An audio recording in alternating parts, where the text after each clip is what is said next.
Olá, dando continuidade ao terceiro módulo, classificação dos medicamentos. Voltando à aula anterior, eu tinha falado para vocês sobre os medicamentos alopáticos, todas as suas subdivisões e as características desse medicamento. E agora eu vou falar para vocês sobre os medicamentos homeopáticos e fitoterápicos. Pessoal, os medicamentos, essas duas classes terapêuticas de medicamento, elas são menos vendidas nas farmácias, são menos industrializadas, são menos pesquisadas. Por quê? Porque essas indústrias não dá tanto lucro quanto os medicamentos alopáticos. E porque muita gente tem um preconceito, até um certo preconceito, se essas medicações servem ou não servem, entendeu? Aí fica mais difícil essa procura por esses medicamentos. Mas quer dizer também para vocês que esses dois modos terapêuticos, esses dois tipos de medicamentos, eles estão começando a ser mais procurados. Porque tem muita gente que acredita que esses medicamentos causam menos efeito ao organismo. E na verdade, eles causam menos efeito. Só que eles não estão isentos de toxicidade, de efeitos adversos nas pessoas, entenderam? E agora, para começar sobre os medicamentos homeopáticos, a gente tem que voltar um pouco na história.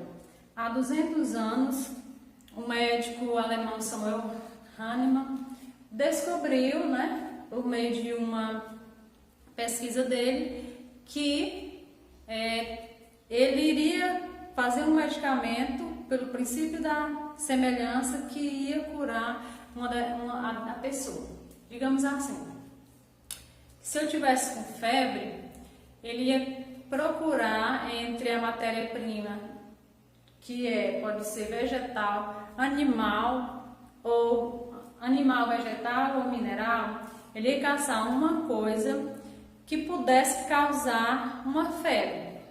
Então, se ele encontrasse dentro dessas três matérias-primas alguma substância que causasse febre, ele ia usar nessa pessoa que estava com febre. É estranho, não é? Porque o alopático, se ele está com febre, ele vai tomar um remédio contra febre.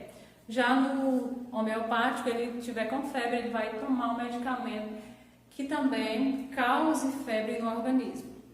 Então, o que ele quer dizer com isso? Que, através desse princípio do semelhante, o corpo vai começar a produzir, a combater essa febre.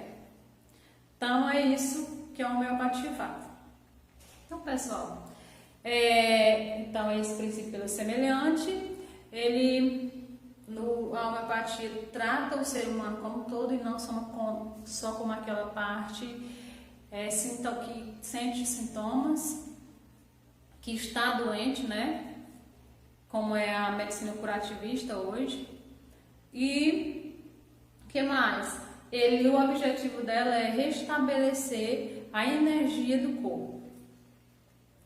Eles usam como matéria-prima, já disse, que é mineral, vegetal ou animal, que eles diluem, de um dessas substâncias dilui em água, em grandes porções de água. Eles vão aumentando o tanto de água o tempo todo e balançando, agitando essa água com essa substância, com essa matéria-prima, até ficar bem diluída, e assim é que eles vão fazer o tratamento. Então, poucos são esses medicamentos que existem em farmácia e eles também não estão isentos de risco. Já a fitoterapia, é muito conhecida desde sempre. Desde os antepassados a gente já ouvia história de que, e nos filmes a gente está assistindo, já via que eles tratavam as doenças através de chás, de plantas maceradas, enfim, de banhos com plantas. por imersão em água com plantas, enfim, que a gente desde o passado já tinha esse uso de planta para a cura das doenças. E para a nossa vida, nosso cotidiano, a gente usa também muito chás. Dificilmente você não tenha tomado um chá em sua casa, né? Só em algum dia já fez um chá, ou faz sempre chá e toma chás. Esses chás, eles têm eficácia, eles causam alguma coisa no organismo. Assim, as indústrias resolveram fazer suas pesquisas e comercializar esse medicamento à base de plantas. Então, esses que são registrados, são pesquisados, eles são chamados de fitoterápicos. Entendido? Esses fitoterápicos já existem nas farmácias, já são vendidos. O SUS já disponibiliza alguns desses fitoterápicos em forma de cápsula ou em forma de pomadas. E os fitoterápicos, eles também não são isentos de efeito de toxicidade, né? Isentos de efeitos colaterais, assim como toxicidade para o nosso organismo. De forma alguma, todos eles, todas as três classes podem causar algum tipo de intoxicação ao nosso organismo, dependendo da dose, de como foi e como foi feito aquele medicamento. Tá? Só que os fitoterápicos, eles realmente são menos agressivos, ele tem um menor custo, as pessoas já compram sem prescrição. Poucos fitoterápicos precisam de prescrição. A maioria deles você vai na farmácia ou numa casa das ervas e pede determinado fitoterápico e já vende. Eles demoram mais um pouco, né, o tratamento fitoterápico e da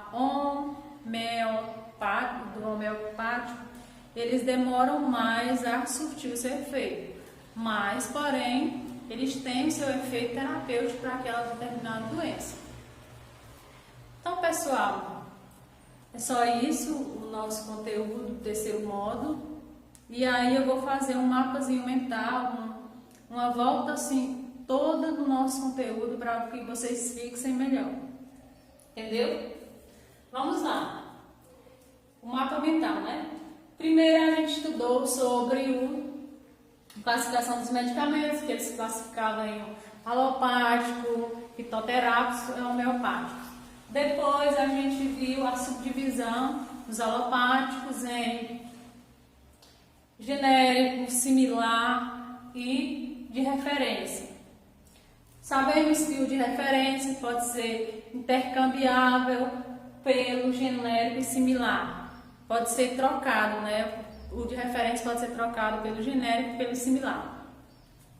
Daí nós passamos também para o princípio de cada um deles, né? O princípio de cada um desses terapêuticos, né? Dos alopáticos. Princípio dos contrários. Os homeopáticos. Princípio dos semelhantes. Coisas semelhantes curam a pessoa, como se fosse uma vacina. Você tomasse e o corpo fosse criar a resposta imunológica para combater aquela doença.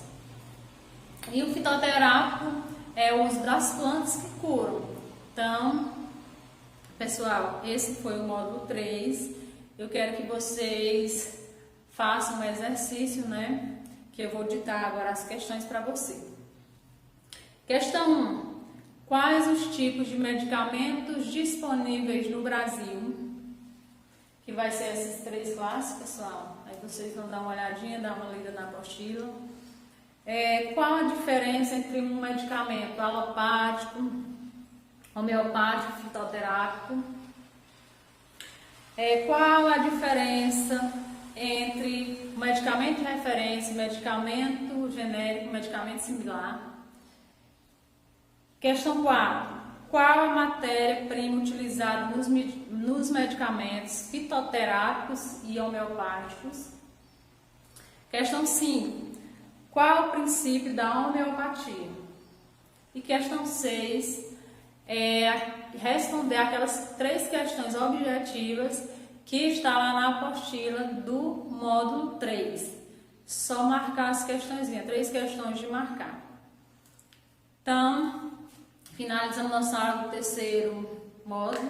Espero que vocês tenham gostado, tá? Que eu fiz aqui com todo carinho, com toda a dificuldade que a gente tem em estar fazendo essas videoaulas, mas como eu queria mostrar o melhor para vocês, eu vim aqui para conversar com vocês. Então, obrigada, até a próxima.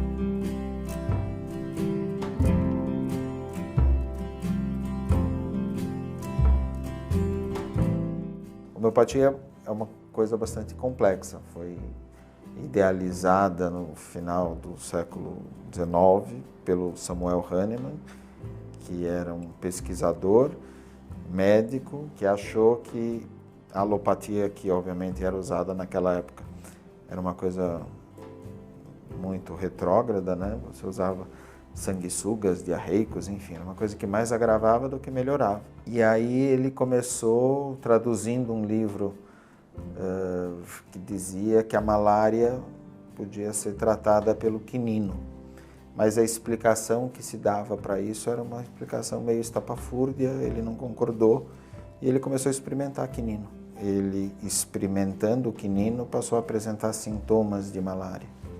E aí ele falou, puxa, será que eu que não tenho malária, por ter tomado quinino, apresentei sintomas, será que é por isso que o quinino resolve?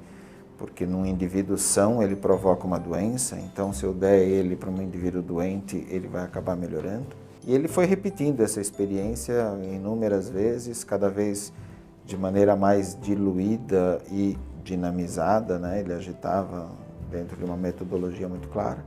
E ele foi criando uma riqueza de sintomas muito grande e foi colocando tudo isso, foi relacionando tudo isso. Por exemplo, o arsênico, né, que é um veneno que, se dado para uma pessoa de maneira bem diluída, ele provocava sintomas de medo, de insegurança, de ansiedade, de falta de ar. Às 3, 4 da madrugada, a pessoa acordava com falta de ar, precisava de janela, com a sensação de sufocação, que está morrendo e tudo mais. Parece bastante claro, porque, enfim, tomou arsênico. Mas se você tiver um indivíduo que tem uma crise de asma às 3 da madrugada, acorda com falta de ar e com sensação de sufocação, de morte iminente, e você der para essa pessoa arsênico album, ela melhora. Porque o mesmo arsênico que causou no indivíduo saudável essas sensações vai resolver naquela criança asmática que tiver sintomas similares, esse sintoma. A gente enxerga a doença como uma expressão da energia vital desequilibrada, tentando se reequilibrar, mas nem sempre conseguindo. Então, o medicamento homeopático tenta ajudar nesse reequilíbrio.